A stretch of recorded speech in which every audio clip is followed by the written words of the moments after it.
This is actually a video I saw a while back ago. I actually recorded a response to it, but I think it might just be better to just, talk about it. The mentality rather than anything else. So this one girl makes a long video about why you should have sex on the first date. And I don't really know if I'm supposed to take this as serious dating advice.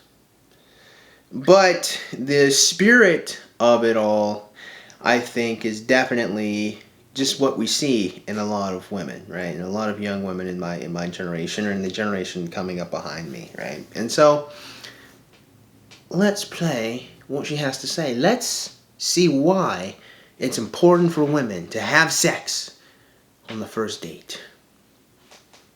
She shall take us away. Okay, I'm gonna tell you guys why it is crucial, important to have sex on the first date. Hear me out. So I recently was seeing this guy. We were taking things slow. We probably had like 10 to 15 dates before actually having sex, okay? Before we had sex, I asked him, I was like, hey, so what do you like during sex? Do you have any like kinks, Trying to, He was like, no, I don't really have any kinks, nothing crazy, Okay, cool. So we go to have sex.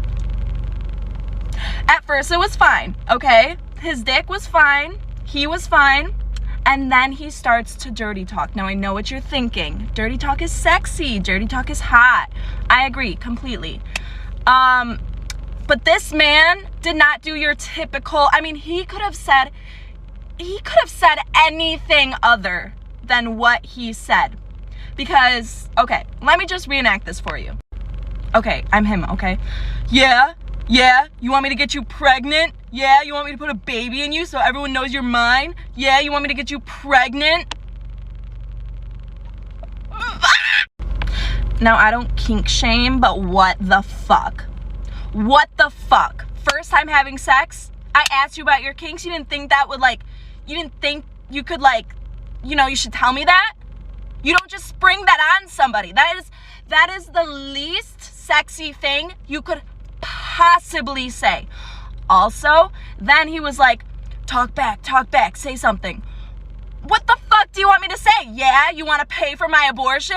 You want to be a single dad? Yeah? What the fuck?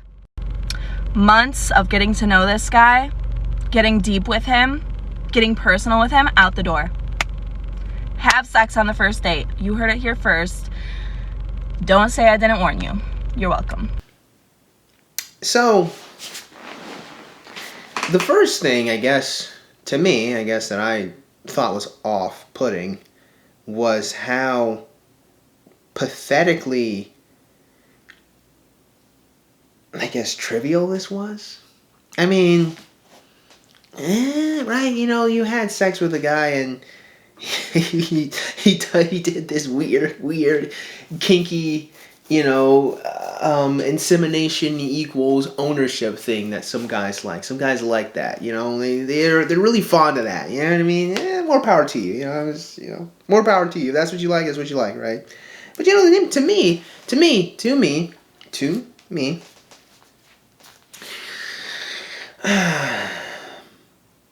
this seems like something you could just kind of talk about afterwards. To me, it seems like something that you could just discuss and just say, that was a little weird. That was a bit intense. Yeah. I'm not really into, dirty talk about, me getting pregnant. And then, someone who has some degree of honor could say, well, I really like it. And if you don't like that, we just can't have sex no more. I find it odd that anyone would be so damn adamant, but maybe he is, and he's well within his right to be so adamant. And then you guys split ways after you had a discussion. Because that discussion could go into, okay, maybe that was a bit too intense. I'll tone it down. What kind of dirty talk do you like? What kind of things do you want me to say that really get you going? And then the woman could reply XYZ, and he'll say, well, I like Y, I like Z. Maybe I'll try out X. I'm a little iffy, but maybe in the moment, you know what? I'll try out X. and then you guys have sex, and then he does X, Y, and Z, and you guys are now better for it because you had a conversation about an intimate activity that requires the two of you. Or you could just never speak to the nigga again because he did something you didn't like during sex once. You know, it's a very, very, very flippant attitude that people have with sex and sexuality, right? You know, we're talking about the process of which we literally create people. But, you know, not to her. To her, she's like, nah, bro, I'll just kill my child. You know, she'll just like, I'll just remove it. Have children, what does that mean, right? You know what I mean? But at the same time, it's like, even if it's not that, you know, you're talking about something that, despite how everyone treats it, it's really ironic when you really think about it. It's kind of, to me, it's funny. You know, people do this beautiful two-step. They do lots of two-steps when it comes to sex because what they really want to do is just say, I'm selfish and I just want to use people. But they can never say that. They can never say, I'm just selfish and I just like using people, you know, because then they sound like a psychopath. So they have to come up with all this nonsense, right? Because think about it for a second, right? Because when you really start breaking it down, you can see just how dumb this shit is. For example, let's start breaking it down. It's like this. It's like you only have sex with people that you find attractive. Meaning that to some extent, you think sex is valuable. You don't do it with everybody. You're selective. You're picky about it. So you're only having sex with people that you particularly want. You just, it's not free use, you know what I mean? Like if a woman was just like, I'll have sex with anyone. I mean, at least at that point it would be logically consistent. It would be, all right, fair, a different conversation to be had here, but it would be consistent. But this is, you have to be handsome, you have to have money, you know, you have to do all the things I like, but we're not having children. And it's like, okay, so you only have sex with people you would want to have children with, but you don't actually want to have children with them. Like your physical body demands that you pick someone you want to reproduce with, but you don't actually want to reproduce with them because you don't want to get, because you do literally everything to not have children, right? Because then here's the other two step, right? You know, if I and I've had this conversation numerous times with people. I say, okay, well, why don't you just not have sex then? Why don't you just like do literally anything else? And people will then reply, because it's natural. And I say, okay, well, it's natural to have children, but you will do unnatural things like remove the damn thing from you if you don't want it. So it's okay to naturally have the feelings and desires for sex, but it's also okay to use unnatural means to prevent you from having said child should it occur. But you also use the unnatural means of birth control in order to make sure that you don't get pregnant, and the unnatural means of IUDs, and the unnatural covering of the penis with a rubber latex glove. Can we stop and talk about the fact that male birth control is either you snip your dick or you wear a glove? You know what I mean? You know what I mean. But it's like this. It's like fam, you put a lot of weight on sex because even if you're not talking about creating children, we lower it down a little bit from that, you know, that high weight. You know, we're talking about validation. We're talking about feeling good about ourselves. We're talking about pleasure. Meaning that there is still some significance that you put on this activity. And so when you put this amount of significance on this activity, how can you treat it casually? To me, it seems a bit, I'm going to be honest, bizarre that people think that it makes more sense to play Russian roulette and hope you trip and fall into somebody that's good at having sex, rather than having a relationship with someone and you talk to them and then you both become good at having sex with each other. Now, I guess, of course, some people would say that that regularly having sex with the same person, you know, would get boring. But to me, I find that particularly interesting, at the fact that having lots of sex with one person becomes boring, but having lots of sex with different people isn't boring when different people can either be really bad or really good. At that point, what you're really doing is you're experiencing lots of lows to hope that you get to the high and then crashing. So basically, it's like a gambling addiction.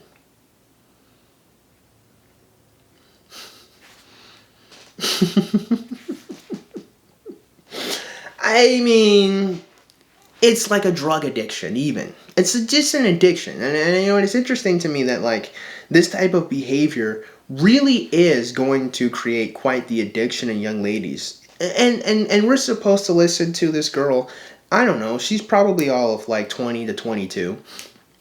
You know, probably still in college or maybe just getting out of college.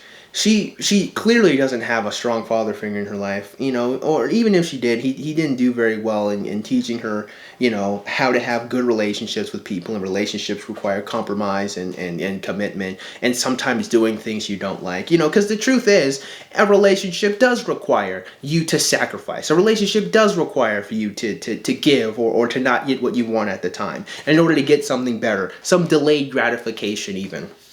A relationship requires those uncomfortable conversations, you know, and instead of the hair trigger, that is, he did something I didn't like once, so I'll never talk to him again, there's no consistency, you know, there's no attachment, you know, there's no honor. See, this is why, again, my friends, I say lots of women have no honor. None! No compassion! None! Now, truth of the matter is, there probably could have been 150 trillion other reasons why this girl didn't want this guy. But the reason she picked to display, even if it were a joke, even if I'm not supposed to be taking this seriously, guess what? There are going to be women that do take this seriously. And there are women that do operate like this. So even if this girl in the TikTok is a joke, let's be real, her mentality is not. And that's really what the criticism is, by the way. I mean, I don't really know her personally, you know, and she could be, you know, she could actually be a really great human being. I don't freaking know. But the mentality that she's producing here is what we're criticizing. And this mentality of getting rid of people, of dismissing people based off of a failure or something they didn't do correctly, is not going to foster strong friendships, let alone relationships between anyone. And the interesting thing about it all is, this is not a behavior that anyone takes into any other relationship except between men and women, and particularly women to men. And the reason why is very simple. It's a very simple reason why. It's because women don't value men as people. We're not people to a lot of women. We're not things. We are things to them. We're not people to be loved. We're dildos with wallets attached to us, basically. You know, we're shields. We're a shield with a dildo that has lots of money to women. Like we're not a person. And you know, that's why it's really easy to switch out men. It's really easy to look at men as interchangeable. It's really easy to dismiss men, you know, because obviously, you know, and I'm not the first person, nor will I be the last person, you know, to talk about, you know, dating on the internet age or the way men treat women.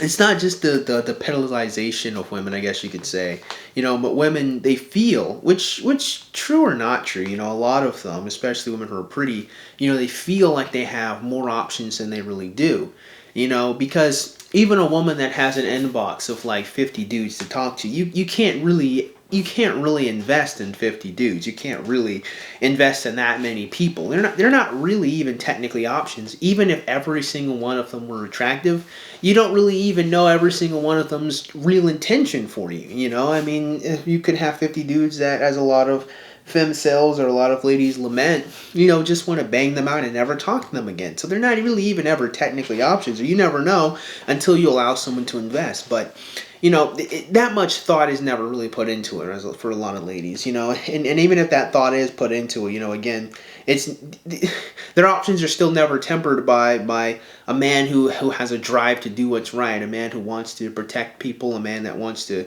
do good in the world. You know, they're still not really even, you know, ever really forced or compelled to think in that manner, right? And that goes beyond this video. You know, the real point of this video, though, is again to kind of look at this mentality, because it also it's not even just the fact that this is a real path to addiction, you know, or the way a lot of people, particularly women in this video, are looking at sexuality is more like a drug. It's more akin to gambling. It's more akin to seeking high or seeking pleasure, and a utilization of people as basically pleasure machines, or basically, dildos, things to make you feel good about yourself.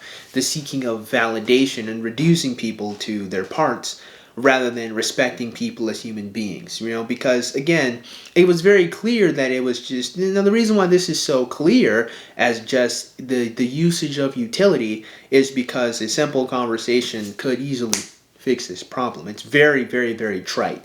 It's legitimately very trite, and yet despite how trite it is and easy to overcome, this is actually, it becomes another great example of kind of what happens when your life is too comfortable, what happens when your life is too easy, what happens when you're given to stuff too easily. And this is ultimately, I think, one of the biggest follies men have done to women. Yes, I would say this is men's fault. This is what men have done to women. And they've made life so easy for them. A lot of women have no strength. A lot of women have no character. Because strength and character can only be grown from strife. It can only be grown from challenge. And so the moment a lot of women are met with challenge, because they never built up, they never grind the XP from level 1, they never had to work at level 1, they aren't given the tools and the mental fortitude in order to deal with stuff that's uncomfortable. They can't have those conversations. I see a lot of women break very easily at the idea of something being uncomfortable. I've had so many conversations where a woman just says, he makes me uncomfortable, and they just freeze up and they just stop. And it's like, fam, I'm uncomfortable when I go into an attic. I'm uncomfortable when I'm on a ladder in a high place. I'm uncomfortable when I'm driving on the highway and some dighead is tailgating me. I'm uncomfortable when some jerk off made a promise to a customer that I gotta fix. I gotta find some way to finagle my way around this situation. I'm uncomfortable, when people get in my face, or I'm uncomfortable when people are rude. Being uncomfortable is an element of human existence. I'm uncomfortable when I have to express myself to a woman after she did something that aggravated me. I'm uncomfortable. There's lots of things that make you uncomfortable, but you have to deal with the stress. You have to deal with the challenges of life to get over it, to get past it, or to get to a better state. And so many women, I've noticed, I might need to make a whole video where I just talk about, I've seen so many women use this card of them being uncomfortable, and it's just like the end-all be-all of a conversation. They don't want to continue the conversation because they're uncomfortable. And it's like, fam, we're talking about our relationship. What do you mean you're uncomfortable? It's too bad. We have to fix this. Nothing's going to move forward if you get scared. And when we're talking about our emotions, fam, I guess I'm being a little too personal, but I've had relations with women. I'm like, fam, we can't move forward if you just end the conversation with, I'm uncomfortable now. Bro, how are we going to move forward if we can't move forward? Right? How are we going to move forward if you end the conversation here?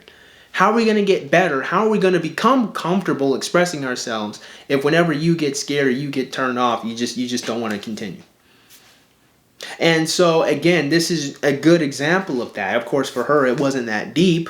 Ironically, it should be very deep. Again, you can see that there's just a fundamental way we look at sexuality. Again, we simultaneously treat the act of sex like it's the most important thing you'll ever do. It's just so beautiful and pleasurable, and it just feels so good. You see, and I'm sure lots of people have just gone through their whole life where everyone's just, sex is so amazing, bro. It's so good, dude. Oh, I love having sex, dude. Dude, it's so good, dude. Like, we've all gone through high school. We've all seen people talk about it like it's just the greatest thing ever. And yet, despite it's somehow this great, wonderful thing, but we just treat it like it's casual, like it's nothing, like it doesn't matter. We just throw it away. From the woman's point, women just throw it away. Because to women, it's so mundane, it's so easy to them, and there's no value in it, unfortunately.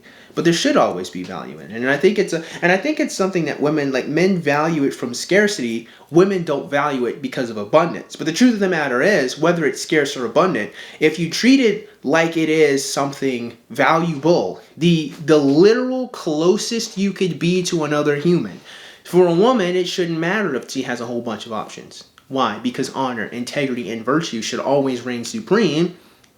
That should always be what allows access to her. Commitment from a man who is loving and kind and strong of heart Sure, anime as it might be, it's definitely better than a thug. It's definitely better than some dweeb. It's definitely better than some jerk-off. And it's probably definitely better than someone that's gonna abuse you. Cartoonish or not, it's probably better, I'm sure.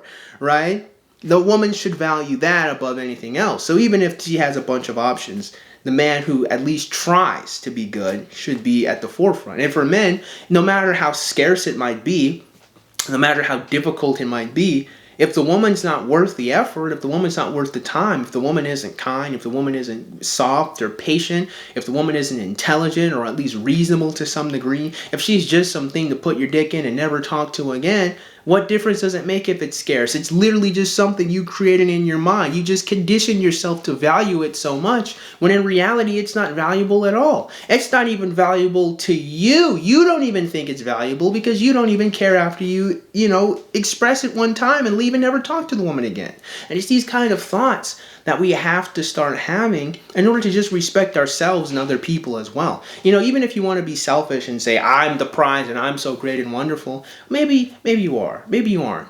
But maybe that woman is a prize too.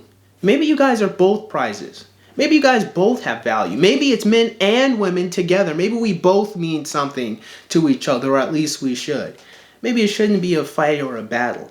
But we definitely have to address this mentality that women are having. So, in conclusion, I have no idea whether this was a joke from our lady here. Maybe it was. But I know for a fact that her mentality of being flippant with sex, and more than that, being flippant with relationships, is not a joke mentality that very many young ladies have.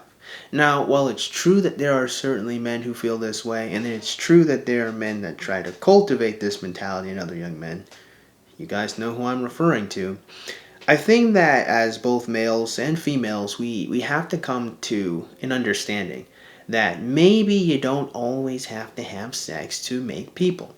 Fair enough. That's your prerogative. I don't think that every time you have to have sex, it needs to be with the express interest of when the woman's ovulating so you could have children. I've never said that, and I've never even believed it. But what I have always believed is that the people that you are being intimate with should be people that you like, and it should be people that you want to treat well. The truth of the matter is, this is crappy advice. This is just pure awful advice to tell anyone that you need to have sex on the first date because someone might do something you don't like. No, you should be discussing and having honest conversations about sex and sexuality because it's literally the closest thing you could do with someone. And also, even if you're not trying to make people, if you're simultaneously trying to use sex as a coping mechanism or you're trying to use it as a validation machine, if you're putting this much value on it to where it somehow defines you as a person, it is absurd to treat it as if it's something like a toy. It's absurd to treat it like it's something that doesn't matter because we all know that it does. Because even if you are using it in this manner, it has to have some value to you. And asking people to work in some type of Russian roulette type system where maybe the sex is going to be good, maybe it's not healthy. It's not good. It's just going to create an addiction in you, or it's just going to create it's just going to create expectations that just can never be met. This is awful advice. So if you're a young lady and if you're a young man, again, maybe this girl here was joking and she's not as stupid as she sounds.